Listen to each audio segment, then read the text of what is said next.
Good morning. In the last lecture, we have started the chapter rolling contact bearing and we have covered what is what are the different types of rolling contact bearing, then how to select bearing, then we have seen static load carrying capacity. Also, we have seen different types of rolling contact bearings, their applications, how they are carrying the different types of loads, that is radial load, axial load. Therefore, today we will see Strybeck's equation. Strybeck's equation gives the static load carrying capacity of bearing. It is based on the following assumptions. First, the races are rigid and retain their circular shape. The balls are equally spaced. The, and third, the balls in the upper half do not support any load. Now, this figure 15.6 shows the forces acting on the inner race through the rolling elements which support the static load CO. It is assumed that there is a single row of balls. Considering the equilibrium of forces in the vertical direction, therefore we are getting CO is equal to P1 plus 2P2 cos beta plus 2p3 cos of 2 beta, because on both sides p2 and p2 are there, p3 are there, that's why 2p2 2p3, and this is angle beta, this is angle 2 beta. Therefore this is the equation A. Now, as the races are rigid, only balls are deformed. Suppose d1 is the deformation at the most heavily stressed ball number 1, sorry, it is delta 1. Due to this deformation, the inner race is deflected with respect to the outer race through delta 1 as shown in figure 15.6b. The center of the inner ring moves from O to O dash through the distance delta 1. This distance is also O dash is also delta 1 without changing its shape. Suppose delta 1 delta 2 are radial deflections at the respective balls. Therefore delta 2 is equal to delta 1 cos beta, or delta 2 upon delta 1 is equal to cos beta. According to Hertz equation, the relationship between the load and deflection at each ball is given by delta is directly proportional to P raised to 2 by 3. Therefore delta 1 is equal to C1 P1 raised to 2 by 3, and delta 2 is equal to C1 P2 raised to 2 by 3. Therefore, delta 2 upon delta 1 is equal to P2 upon P1 raised to 2 by 3. Equation C. Therefore, from equation B and C, P2 upon P1 raised to 2 by 3 is equal to cos beta. Therefore, P2 is equal to P1 into cos of beta raised to 3 by 2. In a similar way, P3 is equal to P1 cos of 2 beta raised to 3 by 2. Therefore, substituting these values, that is values of P2 and P3 in equation A, we are getting CO is equal to P1 plus 2 into bracket P1 cos of beta raised to 3 by 2 into cos of beta plus 2 into bracket P1 cos of 2 beta raised to 3 by 2 into cos of 2 beta plus dot dot dot. Therefore, CO is equal to P1, we have taken P1 common outside, therefore P1 into bracket 1 plus 2 cos of beta raised to 5 by 2 plus 2 cos of 2 beta raised to 5 by 2 plus dot dot dot. Therefore, CO is equal to P1 into M, where M is equal to into bracket 1 plus 2 cos beta raised to 5 by 2 plus 2 cos beta 2 cos 2 beta raised to 5 by 2 plus dot dot dot. Equation E. If Z is the number of balls, therefore beta is equal to 360 divided by Z. The values of M for different values of Z are tabulated as below. Therefore, Z M for Z is equal to 8, M is equal to 1.84. For 10, it is 2.28. For 12, it is 2.75. For 15, it is 3.47. Now Z divided by M is equal to, we are getting 4.35, 4.38, 4.36, 4.37. Therefore, it is seen from the above table that Z divided by M is practically constant. Strybeck suggested the value for Z divided by M as 5. Therefore, or M is equal to Z divided by 5. Therefore, substituting this value in equation D, we are getting CO is equal to 1 divided by 5 into Z into P1 equation F. From experimental evidence, it is found that the force P1 required to produce a given permanent deformation of the ball is given by P1 is equal to KD square equation G, where D is the ball diameter and factor K depends upon the radius of curvature at the point of contact and on the moduli of elasticity of materials. From equations F and G, CO is equal to KD squared Z divided by 5. The above equation is known as Strybeck's equation. Now we will see dynamic load carrying capacity. The life of a ball bearing is limited by the fatigue failure at the surfaces of balls and races. The dynamic load carrying capacity of the bearing is therefore based on the fatigue life of the bearing.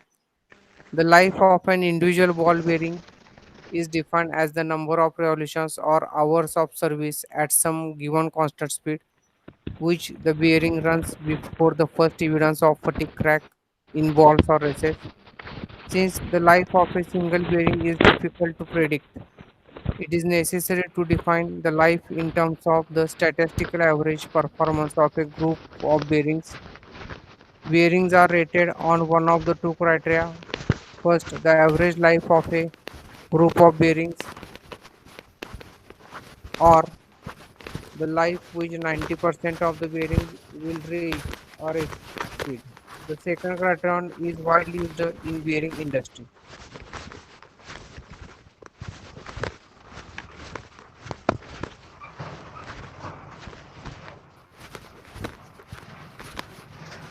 One minute. From someone's mobile or noise is coming, just to check. Please make your phone on mute position. Therefore,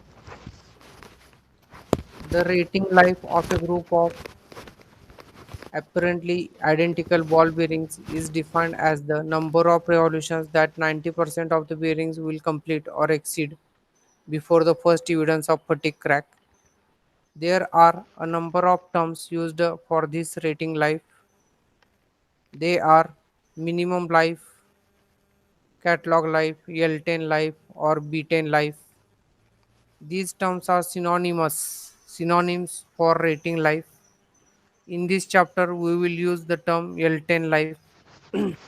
The life of an individual ball bearing may be different from rating life.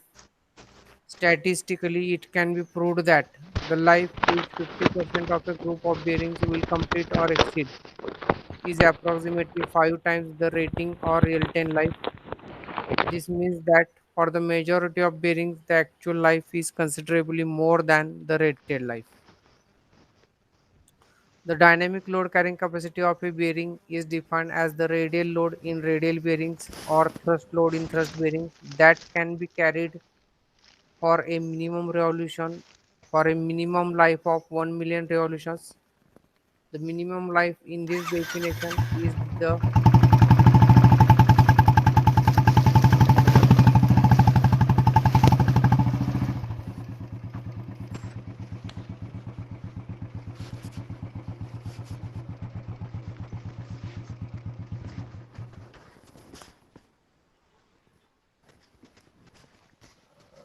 Raj Wagmare, please mute your phone.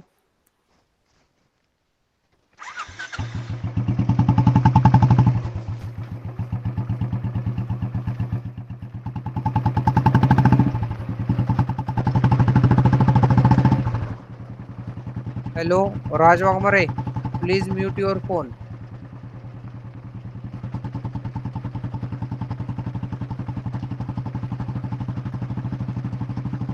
Therefore, the dynamic load carrying capacity of a bearing is defined as the radial load in radial bearings or thrust load in thrust bearings that can be carried for a minimum life of 1 million revolutions.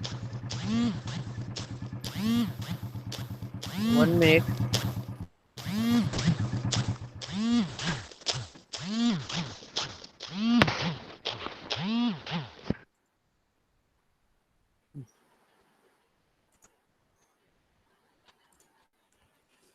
Now, again I will start. The dynamic load carrying capacity of a bearing is defined as the radial load in radial bearings or thrust load in thrust bearings that can be carried for a minimum life of 1 million revolutions. The minimum life in this definition is the L10 life, which 90% of the bearings will reach or exceed before fatigue failure. The dynamic load carrying capacity is based on the assumption that the inner race is rotating while the outer race is stationary. The formulae for calculating the dynamic load capacity for different types of bearings are given in standards. However, the manufacturer's catalogs give ready-made values of dynamic load capacities of bearings.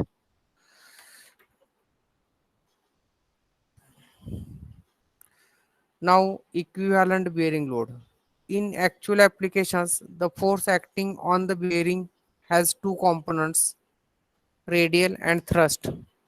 It is therefore necessary to convert the two components acting on the bearing into a single hypothetical load, fulfilling the conditions applied to the dynamic load carrying capacity. Then the hypothetical load can be compared with the dynamic load capacity. The equivalent dynamic load is defined as the constant radial load in radial bearings or thrust load in thrust bearings, which if applied to the bearing would give same life as that which the bearing will attain under actual condition of forces.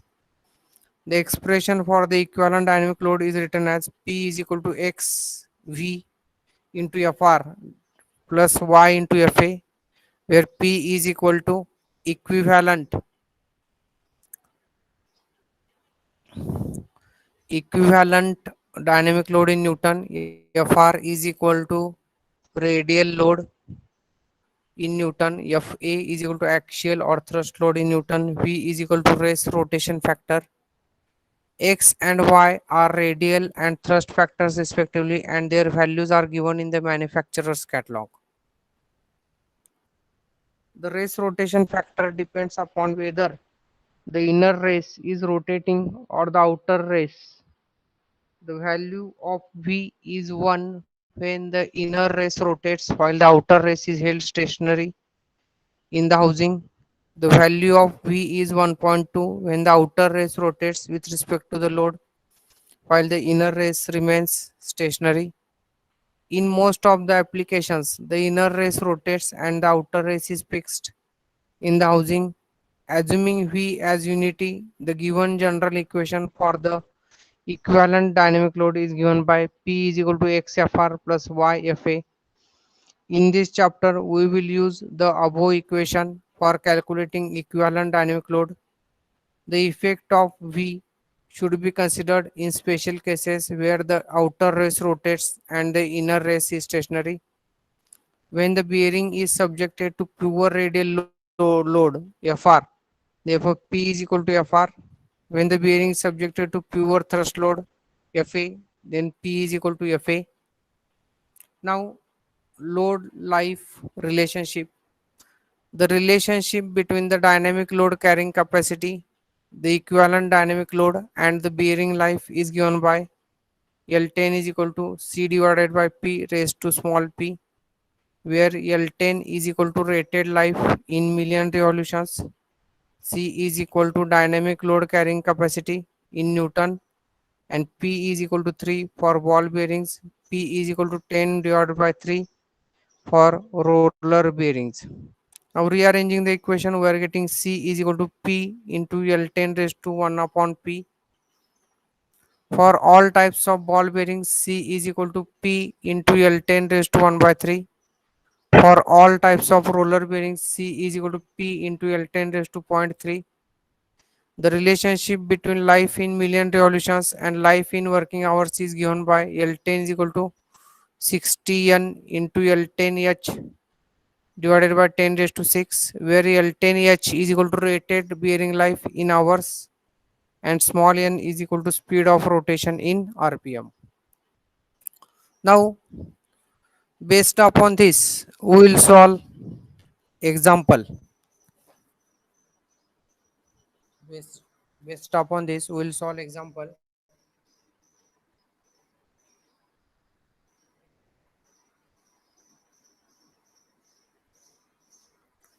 Therefore, example 1.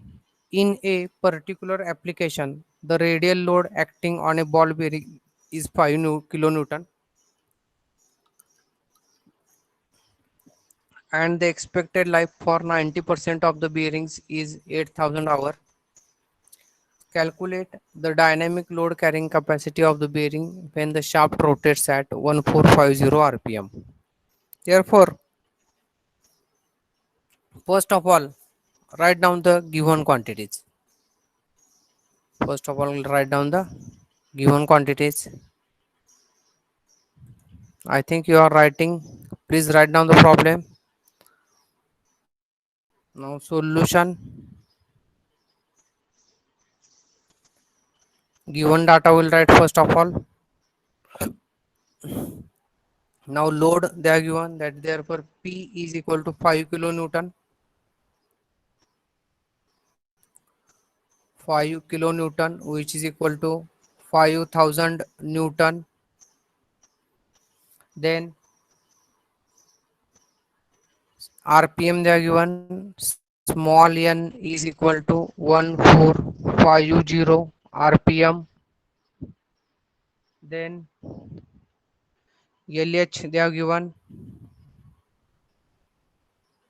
is equal to 8000 H hours.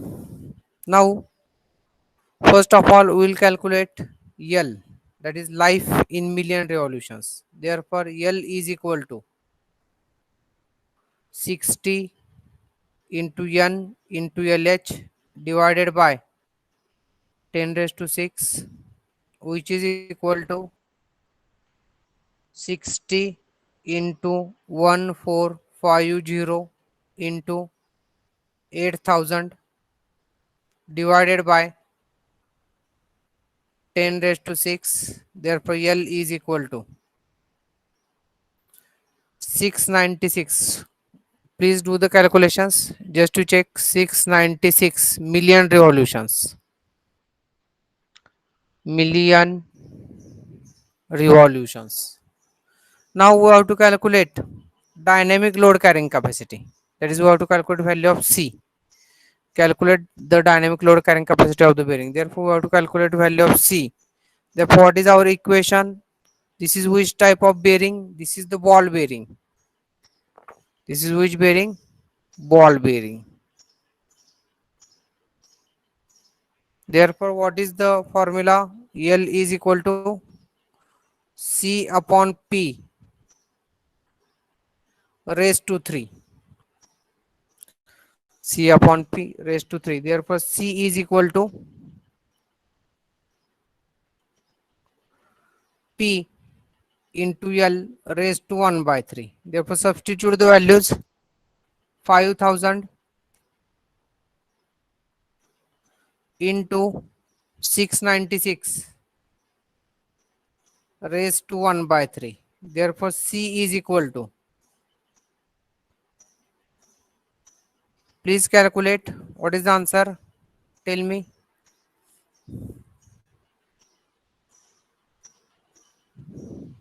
1.16 into 10 raised to 6.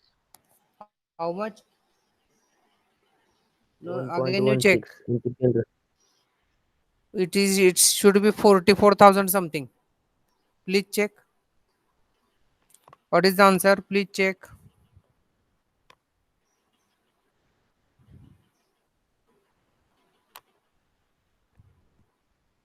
Hello. No, sir, it is 1.16 into 10 raised to 6.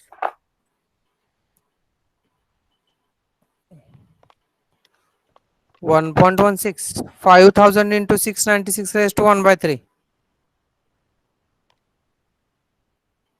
Whether it is correct, anyone can confirm. Pranay, what is the? 44.31 into 10 raised to 3. Yes, that is correct. Please check. Huh? Please do the calculation properly. Don't be hurry. 44.31 into 10 raised to 3 Newton. Because it is dynamic load carrying capacity. It is load. That's why unit is in Newton. Therefore, this is the answer.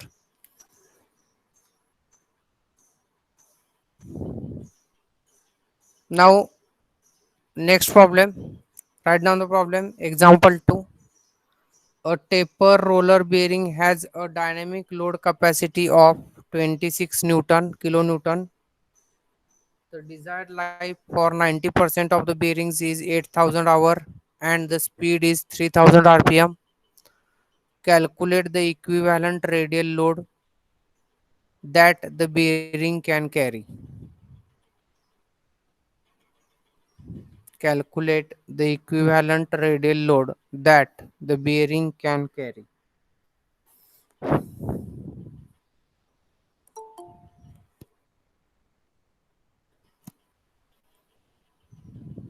Therefore, solution.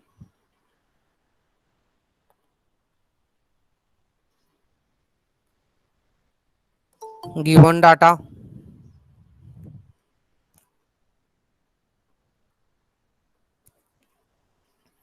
Therefore, please write down the given quantities. We have to calculate equivalent radial load. Now they have given first of all dynamic load capacity 26 kilonewton means value of C they have given. C is equal to 26 kilonewton which is equal to 26,000 Newton. Now LH they have given. LH. LH is equal to again 8,000. 8,000 hours. Now they have given RPM. N is equal to 300 RPM. Now we have to calculate value of P. Therefore, L is equal to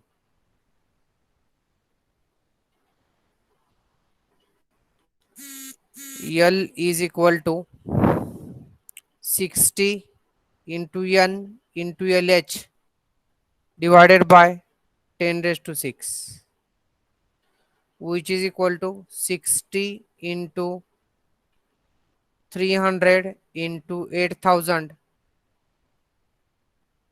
divided by 10 raised to 6. Therefore, L is equal to, please calculate what is the life in million revolutions. 144. 144 million revolutions. 144 million revolutions. Now again, this is which type of bearing? Roller bearing. Therefore, write down roller bearing.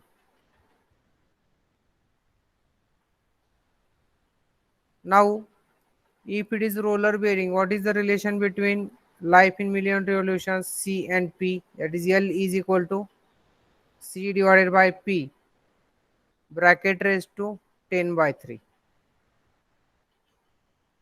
Therefore, C upon P is equal to L raised to 0.3.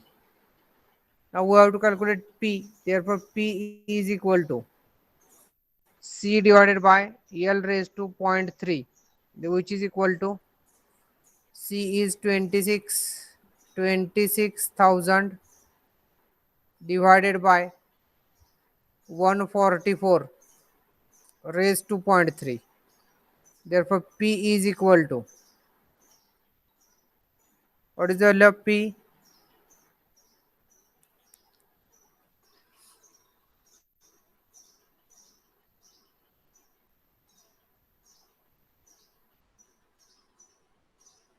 5.85 into 10 raised to 3.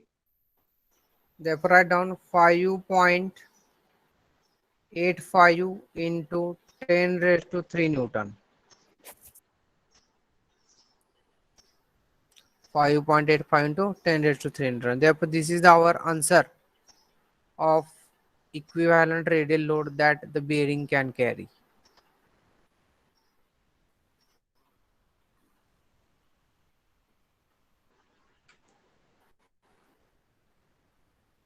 Therefore, please, those who are not writing, please write down. I will wait for 2 to 3 minutes.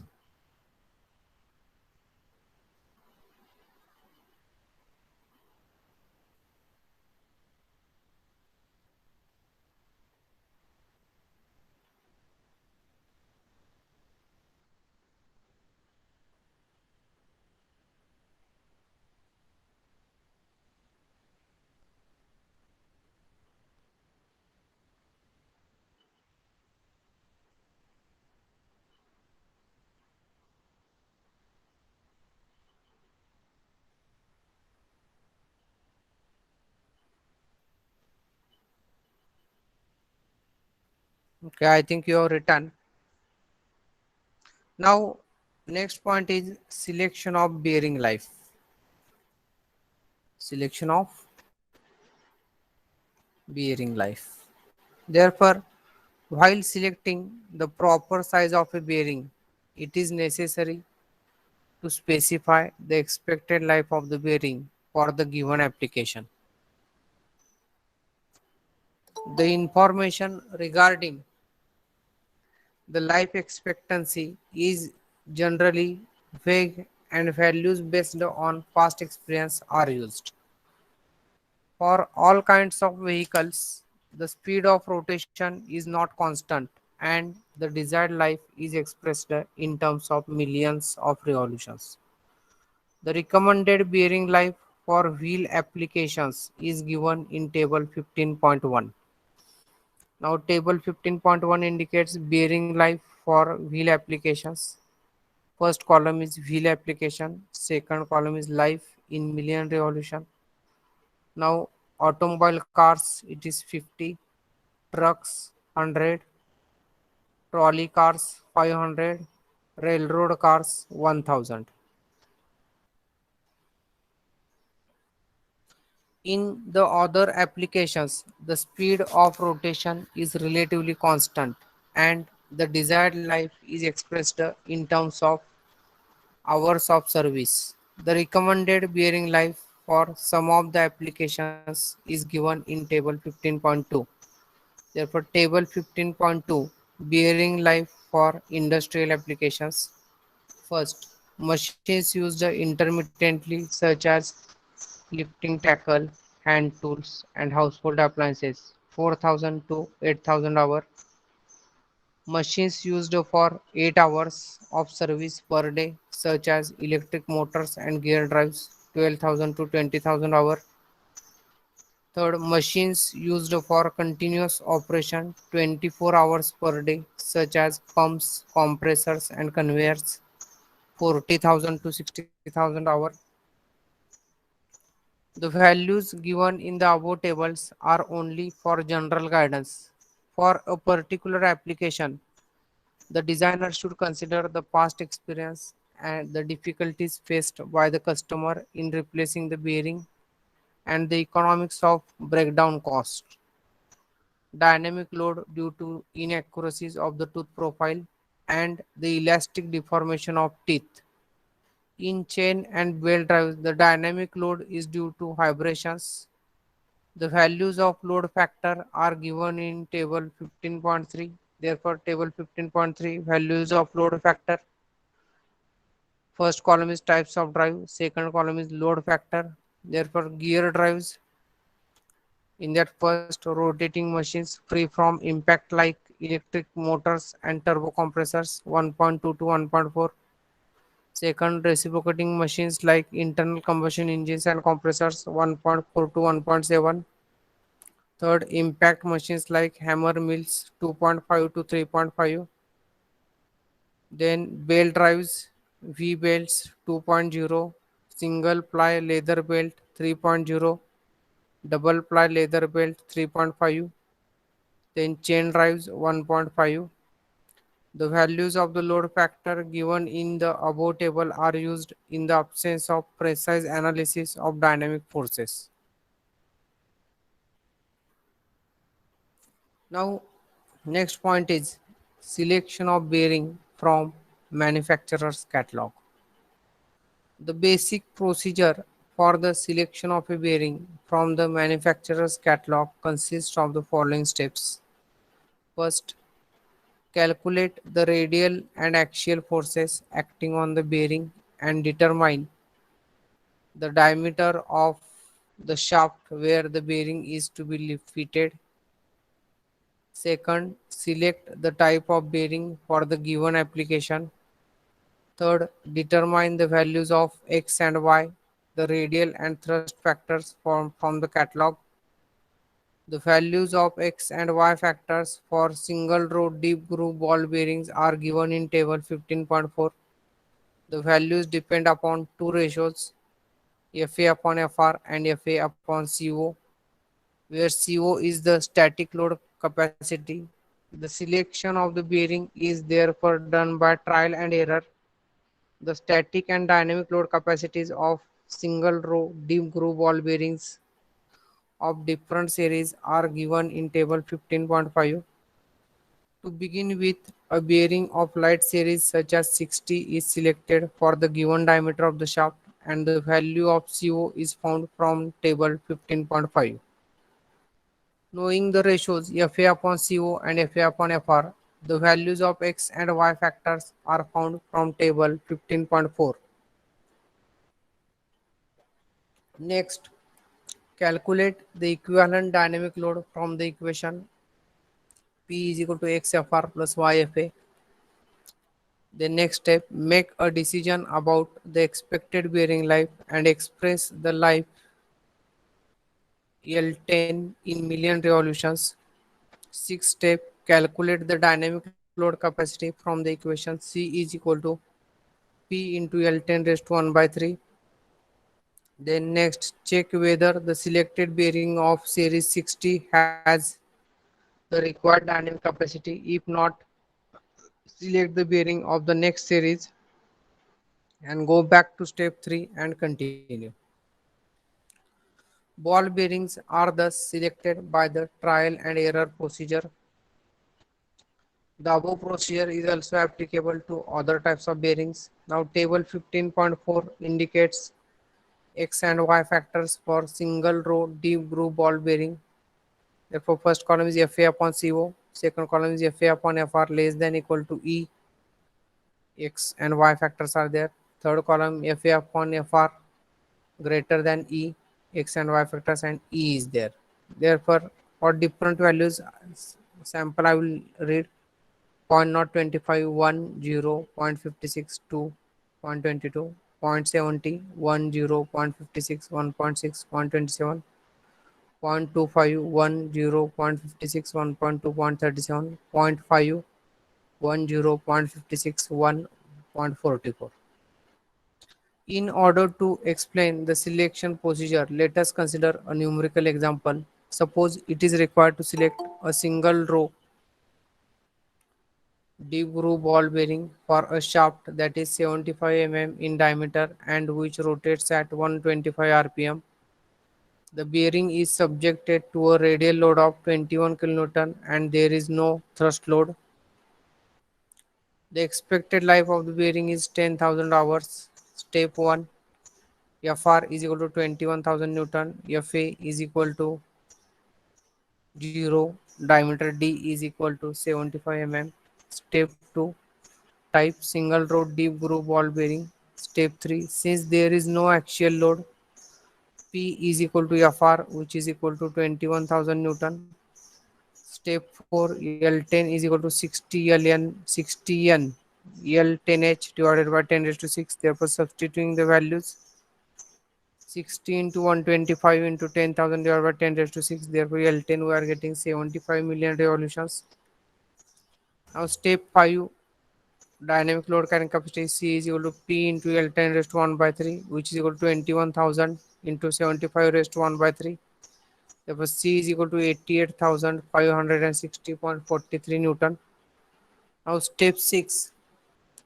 It is observed from table 15.5 that the following bearings are available with 75 mm bore diameter, number 60 15 6015. C is equal to 39,700 Newton. Number 6215. C is equal to 66,300 Newton. Number 6315. C is equal to 1,12,000 Newton. Number 6415. C is equal to 1,53,000 Newton. Therefore, bearing number 6315 is selected for the above application. Now, table 15.5 indicates dimensions and static and dynamic load capacities of single rod deep groove ball bearing. Therefore, dimensions are there: small d, capital D. Then B is nothing but width, basic load ratings, that is C and C naught designation.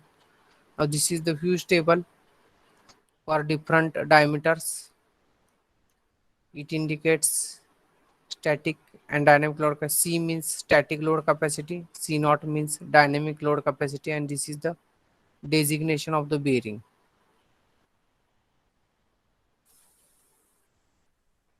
Therefore, this is a table. Therefore, while selecting a ball bearing from the manufacturer's catalog, very often a term series of the bearing is used. Some manufacturers use terms such as light series, medium series, and heavy series for a given diameter of the shaft. The dimensions of balls and races are smaller in the light series.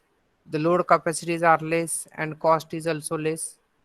For the same shaft diameter, the dynamic load carrying capacity of the bearing belonging to the heavy series is more and the cost is also more. The trial and error method for the selection of a ball bearing begins with the light series.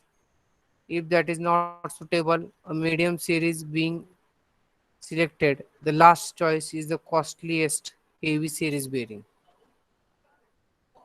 Therefore,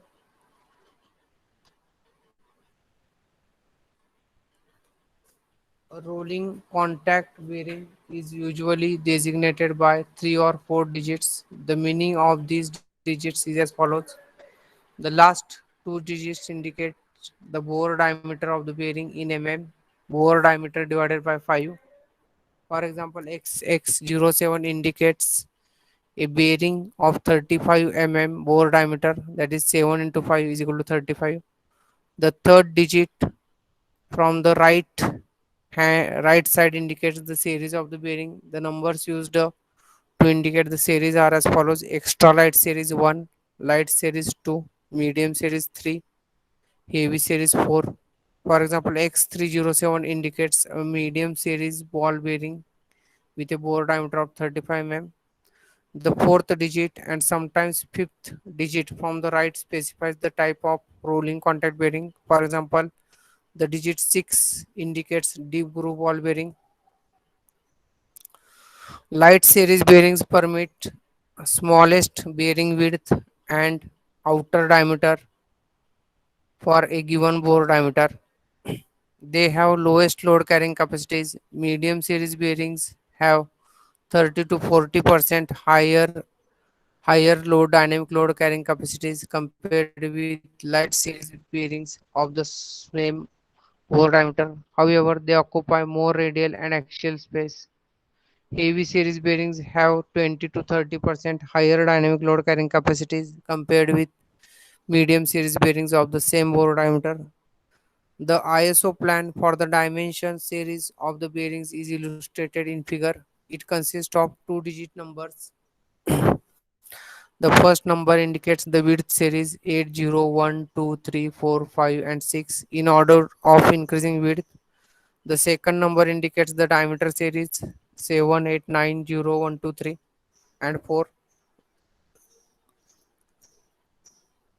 in order of ascending outer diameter of the bearing. Figures 15.7b shows the proportionate dimensions of escape bearings belonging to different series with a 50 mm bore diameter.